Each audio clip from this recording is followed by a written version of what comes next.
ከቀለበቱ በፊት ሽማግሌ ለመላክ ያሰብኩት።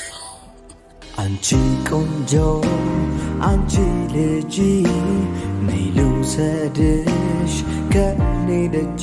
ብዙም የሆነ ጊዜ መፍጀትም አልፈልግም። ሄሉን የግሌ ማድረግ ስለምፈልግ ቀድሜ ሽማግሌ ምልክ ነው የሚሆነው። ዝም ብሎ ቀለበት አይደለም። ቃል ምገባልሽ ዳይመንድ ነው ማስተላለሽ። እስከዛ ወጥሬ ይሰራል። አንተ ጀስት በቃ አንተ ስላለ ብቻ ደስ እሱ አያስፈልግም። ሰርግና ሞት አንድ ነው። የእውነት ብቻ መጨረሻችንን ያሳምረው። ዋናው ማሰብ ነው። የሚቀጥለውም ደግሞ ለፈጣሪ መተው። ሰላም እንዴት ናችሁ? ውድና የተከበራችሁ በመላው ዓለም የምትገኙ ኢትዮጵያውያን እንዲሁም ኤርትራውያን የቻናሌ ቤተሰቦች እንዴት ናችሁ? ደህና ናችሁ ወይ? ሁሉ ሰላም ሁሉ መልካም። እኔ ጋር ሁሉ ሰላም ሁሉ መልካም። አሸወይና እያልን ነው ሰሞን እናንተ ጋርም ሁሉ ሰላም ሁሉ መልካም እንደሚሆን ተስፋ አደርጋለሁ። ውድ ቤተሰቦቼ እንግዲህ መጣ እያልኩኝ ነው። ሲደብረኝ እየሄድኩኝ ደስ ሲለኝ እየመጣሁ ወደ እናንተ እንደዚሁ እንዘልቃለን። ውድ ቤተሰቦቼ እናንተ ብቻ ላይክ ማድረግ እንዳትረሱ፣ ቪዲዮን ሰብስክራይብ ማድረጉ ያላረጋችሁ ካላችሁ ማለት ነው። እንግዲህ ትናንትና ዛሬ ብስራት በብስራት ደስታ በደስታ ቤታችን ፍክት እያለ ይገኛል። ናቲና ሄሉ በዛሬው ዕለት ደግሞ ያበደ ቪዲዮ በሄዱሻ ቤት ተለቆልናል። እውነት ለመናገር በጣም ነው ደስ ያለኝ። ናቲሻ ወንድሜ የኔ ጸባይ ሰናይ የኔ ጀግና ወንድም ብዬ የምጠራው የኔ በዝምታው ሰው ጎደ ብዬ የምጠራው በምክንያት ነው። በምክንያት ልኩን ስርዓቱን የሚያውቅ እውነት እንደ ዘመኑ ወንድ ታየው የሆነ እንደ ዘመኑ ወንድ የሆነ ነገር በቃ እንዴት ልበላችሁ ብቻ በቃ በአጭር የምገልጸው ነገር አይደለም። የናቲ ባህሪና ከወንዶች ለየት የሚሉ ባህሪ ያለው በጣም ትህትና አለው። በጣም ጨዋ ነው። በጣም ዝምተኛ ነው። ነገሮች እንደዚህ በቃ የሚያደርጋቸውን ነገሮች አስቦ መሆን አለባቸው ብሎ የሚያስባቸውን ነገሮች ነው የሚያስብ። ስርዓቱ እንኳን ካያችሁ እንግዲህ አሁን ከቀለበት በፊት ሽማግሌ ልካለሁ አለ። አያችሁ፣ ስርዓት ይሄ ነው ስርዓት። ይሄ እኮ ቀረ ወገን። አሁን እኮ ይሄ እኮ ቀረ እኮ። እውነቴን ነው የምነግራችሁ እኮ አሁን ባለንበት ዘመን ላይ ቶሎ ፍቅረኛ ከሆነች ትሄዳለች፣ አብረው ትጋደማለች፣ ዝሙት ማለት ነው። ከዛም በኋላ ፍቅሩ በአንድ ሳምንት ያልቃል፣ በመጣሽበት ቀጥይ ትባላለች። ይሄ ነው እየሆነ ያለው እኮ። እንደዚህ አይነት ወንዶች እኮ አጣን ወገን። ቆይ ሽማግሌ ልላክ፣ ቆይ ራሴን ልቆጣጠር፣ ነገሮችን ላስብ፣ ቆም ብዬ ነገሮችን ልወስን የሚል ወንድ አጣን እኮ ወገን። በቃ አጣን። እውነቴን ነው የምነግራችሁ።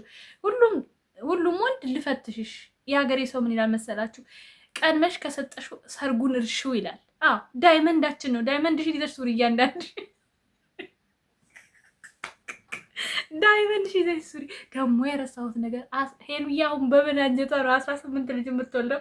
ወንድሜ ምን አስበህ ነው? ግን ሳስበው ሄሉ እንድትሞት ፈልጋለሁ። የሱ ከሱ ይባስ ደግሞ እሷ ጨረሻ 32 አረገቻቸውና ቁጭ አለች ማለት ነው። ውድ ቤተሰቦች እንግዲህ ይታያችሁ እንዴት ተብሎ እንደሚወለዱ ሁለት እንኳን ቢወለዱ 16 እንግዲህ እስከ ስንት ዓመት ብቻ በጸጋው በበረከቱ የጎብናሞች የኛም በስደት ላይ ያለን እህቶች ከክፋት ከተንኮል ከምቀኝነት የጸዳ አእምሮ ይዘን እግዚአብሔር የምንመኘውን ብቻ አይደለም እሱ የሚያስፈልገን ያውቃልና ከምንመኘው በላይ የሚያስፈልገን ነገር እንዲሰጠን ፍቃዱ ይሆንልን። ብዙ ጊዜ እኛ ሰዎች የምንመኘው የሚያጠፋን ሊሆን ይችላል፣ እኛን መጥፎ ቦታ የሚወስደን ነገር ሊሆን ይችላልና እግዚአብሔር መርጦ ከምንመኘው ውስጥ የምንፈልገውን የሚያስፈልገን እሱ ያውቃልና የምንመኘውን ህይወት ይስጠን። የብዙዎቻችን ምኞት ነው ማግባት፣ መውለድ፣ እንደ ሰው መዳም መሆን ያምረናል አይደል? ቤተሰብ ግን ህይወት አንዳንድ ጊዜ ታስገድዳችኋለች። ነገሮች በቃ እናንተ ባሰባችሁ ሳይሆን ፈጣሪ ባሰበው የሚሆን ነገር አለ። ሁለተኛ ነገር ደግሞ መታገል አለባችሁ። እኔ አንድ የማምንበት ነገር አለ። ከተሰደድኩ ከዘለልኩ ከሮጥኩኝ እስከ ምደክም ድረስ እንዲሁ ብቻዬን ሆኝ እንጂ አግብቼ አልሰደድም። በዚህ አጋጣሚ ቅመሞች እህቶቼ ልምከራችሁ፣ ካገባችሁ ሂጂ ካለሽ ባል አይሆንሽ። እውነቴን ነው የምነግርሽ፣ ባል አይሆንሽ።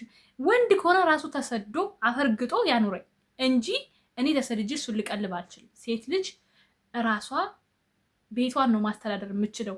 ቤቷን ስላችሁ ለምሳሌ እሱ ብቻውን በነበረ ሰዓት የአንድ ምሳሌ ነው። የአንድ ብር ዘይት አንዴ ይጨምር ከነበር እሷ 4 ጊዜ ወይ 3 ጊዜ እያደረገች ቆጥባ ገንዘብ ማትረፍ፣ ይሄ ነው የሷ ስራ እንጂ ተሰዳ እሱን ልትቀልብ አትችልም። እኔ አግብተው በመጡ ሰዎች አልስማማም፣ ወልደው በመጡ ሰዎች አልስማማም። እውነቴን ነው የምነግራችሁ። ምክንያቱም ልጆቻችሁን ዋጋ እያስከፈላችሁ ነው። በየቪዲዮ መካከል ብዙ ነገሮች እያየን ነው። አዋቃለሁ የእነሱ መሰረታዊ ፍላጎት ለማሟላት እንደሆነ።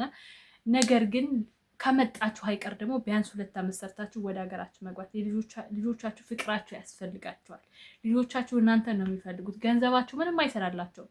በኋላ የልጃችሁ ፍቅር ገንዘብ አይተካላችሁ። ብዙዎች አላቸው 8 ዓመት 10 ዓመት ልጃችሁ የእናንተን ፍቅርና ጣም ሳያድጋት እንዴት ነው እናንተን ነገ እናቴ ወይም እናቴ ብላ ልትቀበል ወይ ሊቀበል የሚችለው? ይህንን አስቡ። ስለዚህ ተሰዳችሁ ባላግብ የኔ ባል ጥሩ ነው፣ የኔ ባል ቤቱን ያስተዳድራል። እውነትሽን ነው። ቤቱን ካስተዳደረ ለጥ ገጥ ብሎ የቀን ስራም ሰርቶ አፈርም ግጦ ያኖረኛል እንጂ ተሰደጅ አይለኝም። አሁን የመጡ ልጆች ደግሞ የሚያገቧችሁ እንድትሰደዱ ሰርታችሁ እንድትልኩ ነው። ያገቧችኋል። በአንድ ወራችሁ ወደ አረብ ሀገር ነው የምትመጡት። ሹሃዳ ምንድን ነው ይሄ? ስለዚህ ቀብረር አድርጎ እኛ እንደ ቤታችን ነው። እኔ አንቀባረ አንድ ለቀ የሆነ አድርገህ አኑረኝ አይደለም። አንድ ባል ሲመጣ ወደ እኔ ህይወት ግን የሚችለውን አድርጎ ሀገሬ ላይ እኔ ምሱም ሆነን ሰርተን እንድንለወጥ እንጂ መካከል አልሰደድም። ለዛ ነው አሁን የምሮጠው። ተሳካ አልተሳካ እድሜን ብጨርስ ይሻለኛል። እኔ ሳላገባ ወይ ፊቴ እናንተ ፊቴ ጆሮዬ ይሄን ሰሞን እዚህ ጋር እንዳለ ይኸው እንደምታዩት ፊቴ በሙሉ ተበላሽቷል።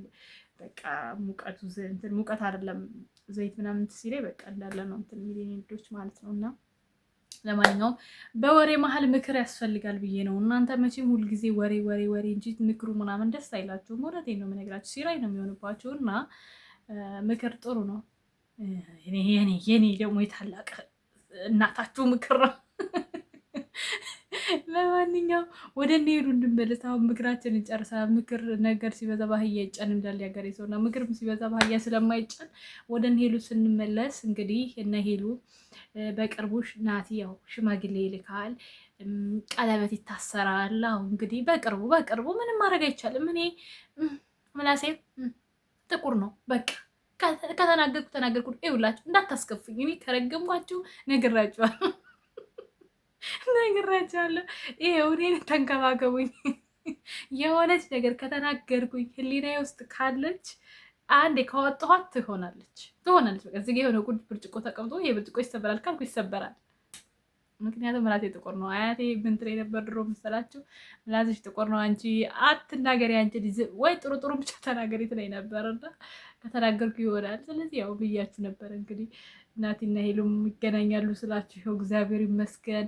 እግዚአብሔር ፍቃድ ሰው በሰው ያው በእኔ ላይ ያለው ፈጣሪ ይናገር እንጂ እኔ መቼም እንትን ኖሮኝ እውቀት ኖሮኝ አይደለም። ግን ያው በቃ የታየኝን የተሰማኝን መልካም ምኞት ነበረ። እግዚአብሔር ይመስገን። ይኸው ሄሉም ትክክለኛ የድሮ ሳቋ መጣ፣ የድሮ ፈገግታዋ መጣ። እንደው ናቲ ከሄደ ጀምሮ የምስቃቸው ሳቆች ሁሉ የውሸት እኮ ናቸው። እንደው ከምር ነው እዚህ ድረስ ነው የሚታየው። ጥርሷ ደግሞ አማረባቸው እናንተ። ሁለቱም ምር አለባቸው እኮ እንደ ወንድም ምር ነው ያለብህ። እውነቴን ነው የምነግርህ። ሰው ከአረብ ሀገር ማን ነው ከየትኛውም ከውጭ ዓለማት ወደ ኢትዮጵያ ሲሄድ ወደ አመድ እንሆናለን፣ ወደ አፈር ነው የምንመስለው። አንተ እኮ ምር አለብህ። ከአይን አውጣ ብያለሁ ወንድም አለ። እህቲቱ ወፈርሽ ደግሞ እናንተ ወፈርሽ አትበሉ። ኧረ እንትፍትፍ በሉ። ጥሩ አይደለም። የሰው አፍ ደረቅ እንጨት ይሰብራል እንደ አንዳንዴም እኮ አይቶ ማለፍ ጥሩ ነው። የሆነ ዞር አይቶ አለፍ ይደረጋል። ሾፍ ተደርጎ ዝም ይባላል። እውነት እና ለማንኛውም ወዶችዬ በቃ ብዙ ወረሁኝ። ራሴን አመመኝ። በጣም ነው የምወዳችሁ። ላይክ፣ ሼር፣ ሰብስክራይብ ይረሳ። ብዙ ወደፊት ሄሉዬ 150K ሾሆ 150K ጉድ ፈላ። ወደኋላ ማድረግ ጀመርኩ። ሄሉ 200K ናቲ 150K። እኔን ደግሞ እስቲ 20 ሺህ ያስገቡኝ። እናንተ እንደው እንደ ኤሌ ነው የምትሄዱ። ተወዳችኋለሁ። ባይ ባይ።